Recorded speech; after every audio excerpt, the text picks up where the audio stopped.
Olá, assinando a TV Destaque, estamos aqui iniciando o segundo bloco do nosso programa Direitos e Deveres, Cidadania em Ação, hoje na companhia da doutora Rosana Valdeirano de Lima, entrevistando o nosso ilustre professor, doutor Olício Sabino Mateus. Doutor Mateus, encerramos o primeiro bloco, né? E uma expectativa que me surge agora estamos vendo vários momentos da delação premiada. Alguns fazendo a delação antes ainda de serem denunciados, ainda quando estão sendo investigados. E nós temos visto caso de delação feita por quem já foi condenado. Como é que fica, inclusive processualmente, essa questão? Essa delação pode ser feita a qualquer momento? Ou ela tem um limite? A partir de que momento?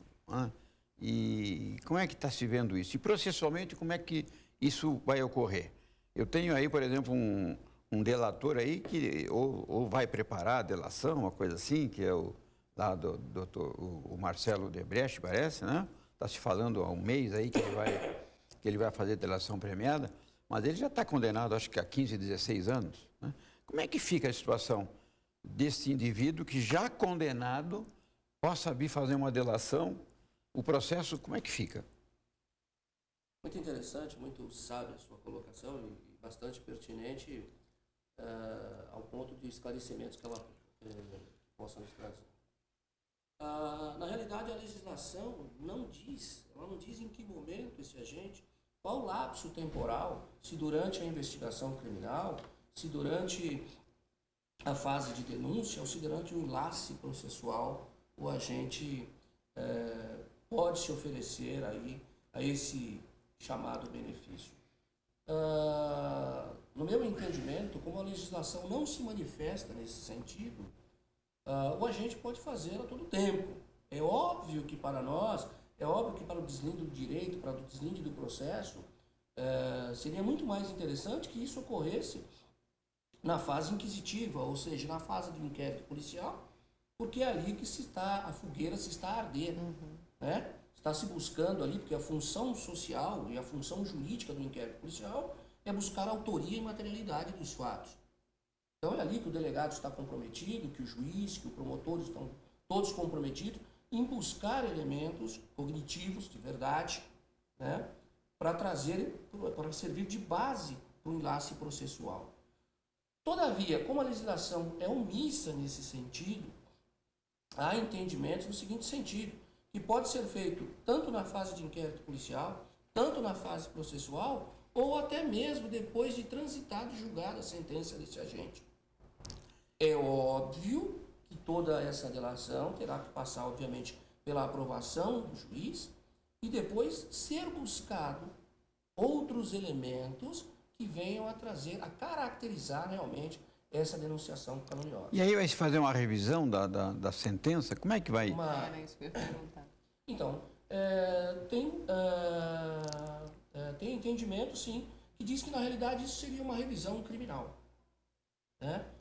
Que seria para ele fazer uso da revisão criminal, coisa que eu entendo contrariamente a isso. Por outro lado, entende-se que, por tratar desse fator benéfico ao réu, teria aplicação imediata, porque a lei penal retroage, obviamente, em benefício do réu, e ela também não diz em que instância ela beneficia isso. Então, não importando tenha sido ocorrido o trânsito julgado, teria que voltar a beneficiar. A grande discussão aí é quem é que estudaria, quem é que buscaria esses elementos? O juiz da vara da execução criminal ou o juiz que prolatou a sentença? Também uma discussão mínima que eu entendo que é o juiz... Eventualmente o processo pode estar em fase de recurso. Exatamente. E aí como é que é? O tribunal devolve os autos à primeira instância? Teria que se devolver à primeira instância para se buscar. Por quê? Porque nós temos também aqui uma coisa, alguns entendimentos, que sabe que no direito nós temos entendimentos de bases constitucionais, no qual diz o seguinte: a prova da delação premiada, ela deve ser considerada como uma prova testemunhal. Se ela é considerada como uma prova testemunhal, teria ela a base, inclusive, para condenação. É isso? Eu vou na contramão desse entendimento. Não é uma prova. Ela, para mim, no meu entendimento, ela é uma prova indiciária. Por quê? Porque ela clama, ela pede, ela reclama, ela solicita que haja outros meios probatórios. Eu costumo dizer em sala de aula com meus alunos, para nós condenarmos alguém no processo penal brasileiro, nós temos que ter um corolário de provas. Ou seja, várias provas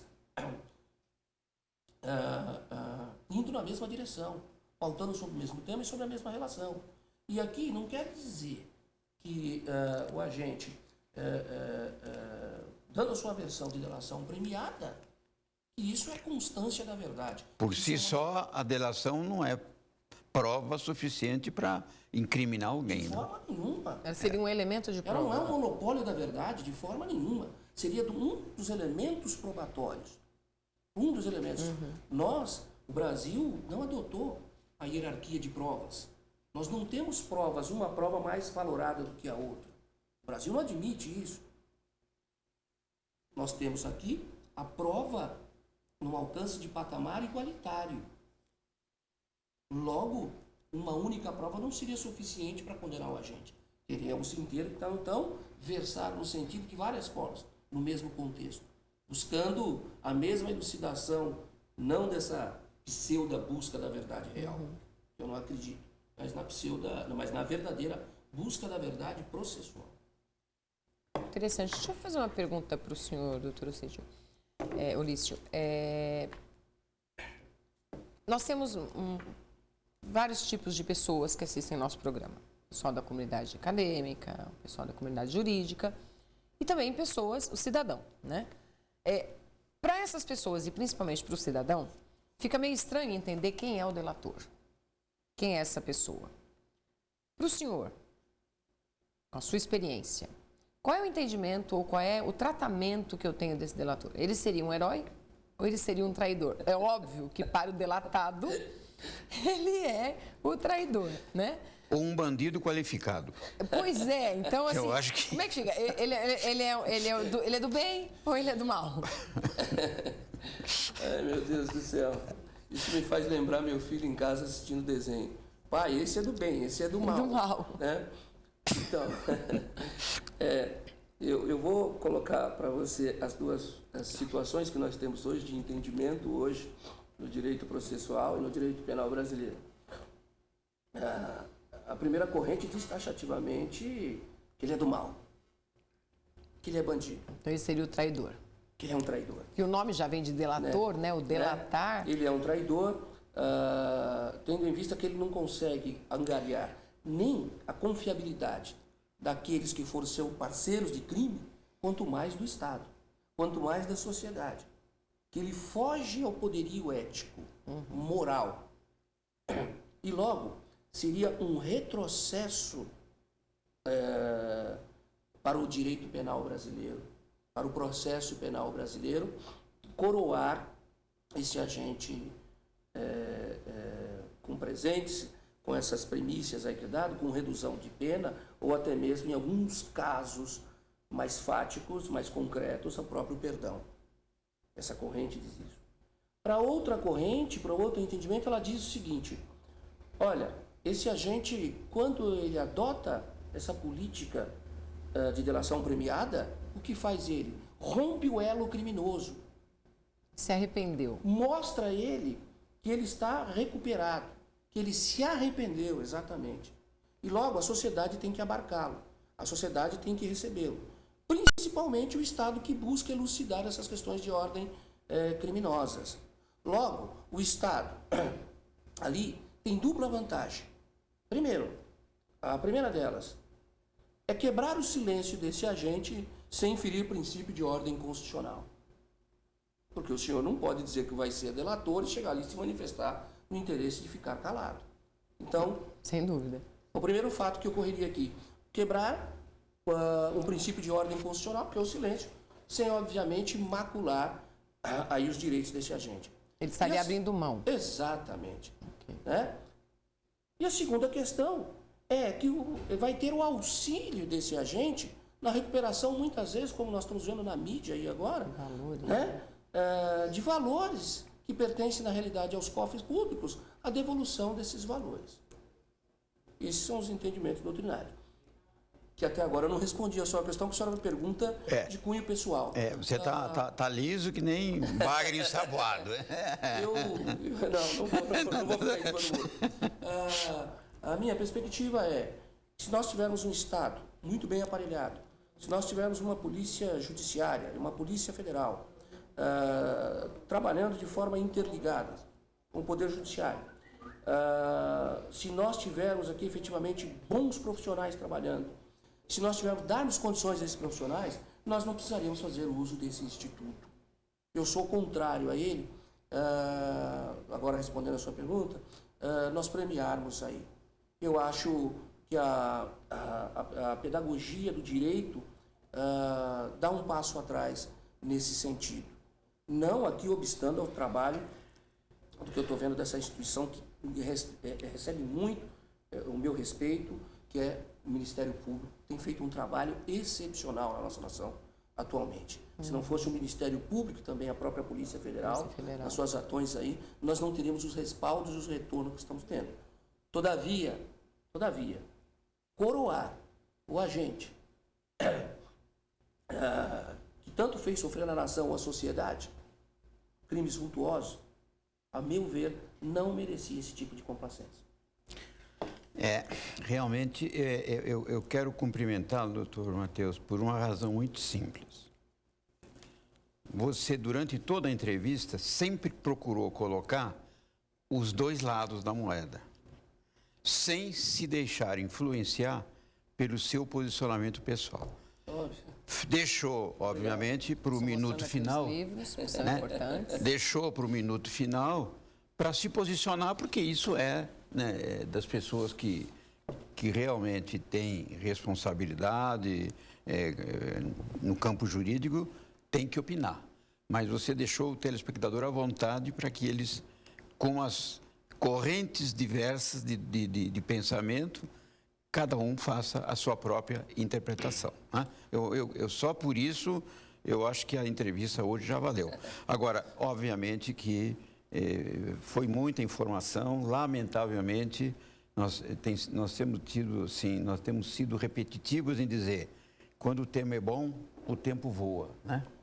E eu tinha um outro assunto que nós vamos já lá para setembro, outubro, com certeza eu vou estar junto com a doutora Rosana ou com o outro colega, o Rodrigo Pratos, que divide as nossas entrevistas, porque tem um outro assunto aí muito importante, que é a questão desse novo entendimento aí do Supremo, que foi manifestado num único julgamento, mas que vai ser novamente debatido agora nessa semana que vem, nessa semana que entra, dia 22, eu vi agora, 22 de junho, nós vamos ter novamente a discussão no STF, a questão da prisão ainda quando se aguarda o julgamento na instância superior, né? Anda sem o trânsito julgado no processo penal. Verdade. Que é uma questão também polêmica, muito interessante, e nós vamos ter um programa específico para a gente tratar disso, talvez já com um quadro mais definido do próprio STF, que existe até alguma expectativa aí de que ele volte atrás naquela decisão que ele tomou há 2 meses atrás. A discussão é muito fervorosa nesse sentido, principalmente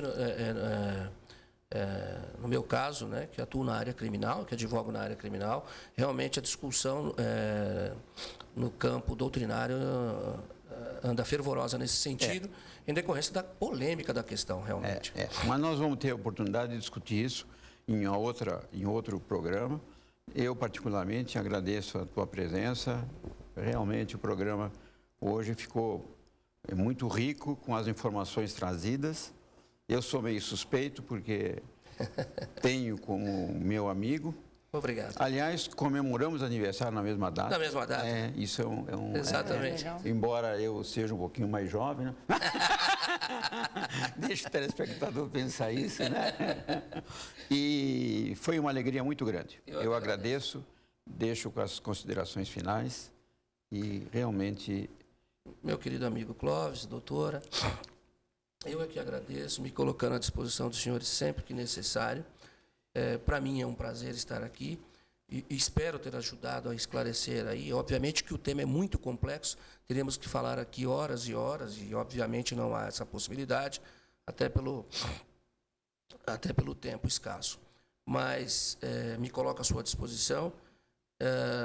Muito obrigado pela essa iniciativa dos senhores em me convidar e também por esse trabalho participativo que tem uma função social muito grande. Eu encerro como encerro todas as minhas aulas, né? Que Deus os abençoe ricamente. Amém. E um fraterno abraço. Amém. Da minha parte, o nosso telespectador, um grande abraço. Deixando aqui só o nosso contato, né? Sugestão de pauta, proleges@proleges.com.br. Uma semana abençoada para todos e até a próxima.